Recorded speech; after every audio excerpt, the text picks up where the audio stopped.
Hi. I hope I'm doing this right. Sorry, get a little bit nervous. Um,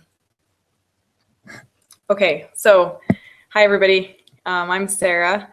This is my outline review that I did over the reading. Um, and I don't know, there was a lot in here, so it's kind of hard to pick what I felt like was most important to talk about. So I have a few things that we'll go over. I guess that I'll go over.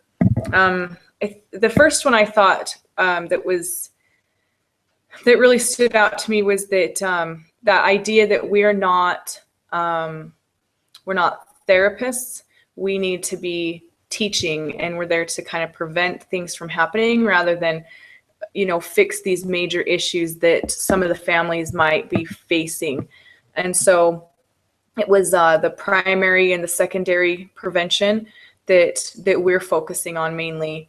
The primary is that we're preventing things from happening by teaching skills to help families get through what they're struggling with, or possible problems that could arise. And then the second one, the secondary prevention is like trying to teach people how to deal with little minor issues that have come up, and keep them from escalating into major issues where they might require more substantial support and intervention, maybe from like a therapist or something like that. Sorry, my computer's echoing really weird. I don't know if you guys can hear that or not, but it's kind of wigging me out a little bit. Anyway, hang on, actually, let me see if I can fix this.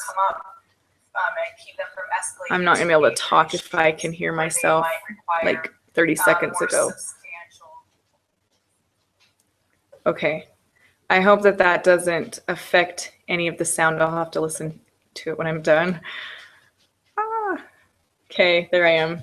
Sorry about that. Okay, so anyway, the focus that we're on preventing problems. We're teaching skills to help prevent issues from forming, and to just help families be happier and to learn things that they can do to strengthen their relationships and have a good environment in their home.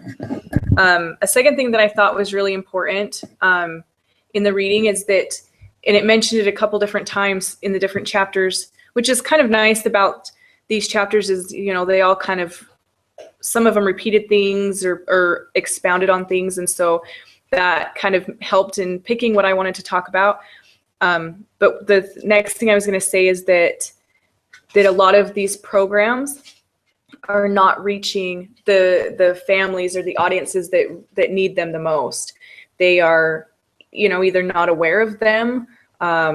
Maybe they're not accessible to them. Maybe some of these families, don't have the internet, if there's programs on the internet that they could use, or transportation to get to the schools, or maybe money. Maybe there needs to be more free programs out there for, low-income families that are struggling and having some problems. And so I thought that was important. There needs to be more done to help these families get that information that they need, and just raise awareness, I guess. And a lot of it came down, well, I don't know if a lot of it, but it did say in the book that some of the reason maybe these families aren't getting the programs and the assistance is because of the lack of marketing, or maybe ineffective marketing.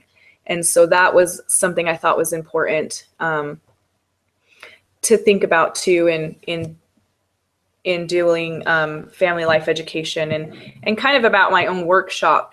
How can I market to help those families in need? And do I really know what the audience needs? That's another really important thing that we need to be aware of. Do we know what the audience needs, and are we giving them information that is going to meet those needs and help them in those areas that they need to? I think a lot of times we can get kind of caught up in doing what we think is best and not focusing on what they need. And so that's something important to remember, that we really need to be aware of what the needs are, and that we can include people, like when we do a evaluation of our workshops or programs, to get input and feedback from the people who attended, so we can fix it and make it better for them and for people in the future to be able to use.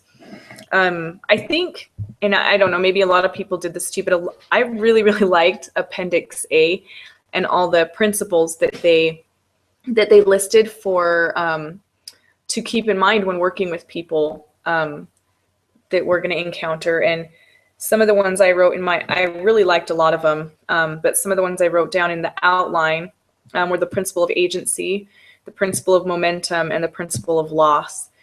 And, it kind of all had to do with agency and how, we're free to choose what we're going to do and how we're going to do it. We can't force people to want to change.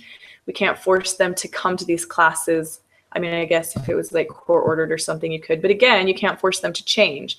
Even if it is court ordered, we can't say, okay, you have to do this. You have to have this change of mind and change how you're living. We can't force that on them.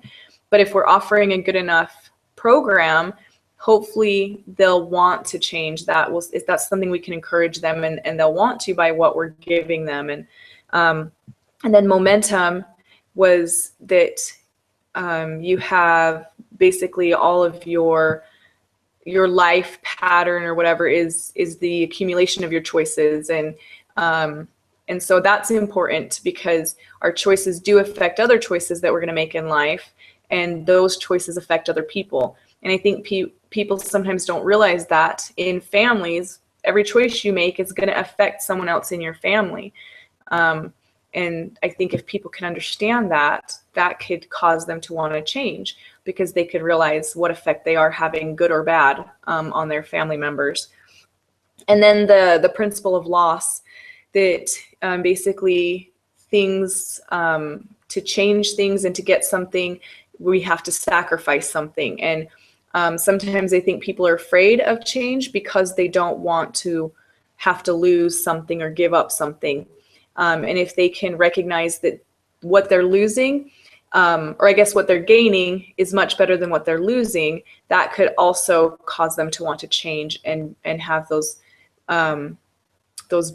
principles in their lives, those tools that we're giving them, to actually use them and apply them in their lives.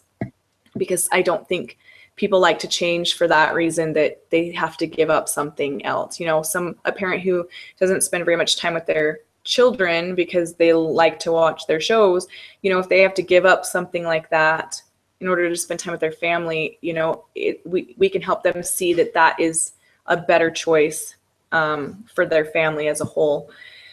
So yeah, I could go on and on and on about things that I thought were cool about these chapters and the different principles that were in here. And so, but I think my time is up. I think I've been about 7 minutes.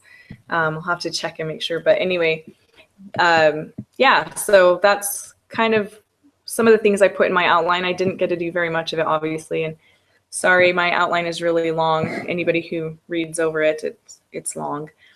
But all right, I look forward to looking at everybody else's and seeing what they had to say. Thanks.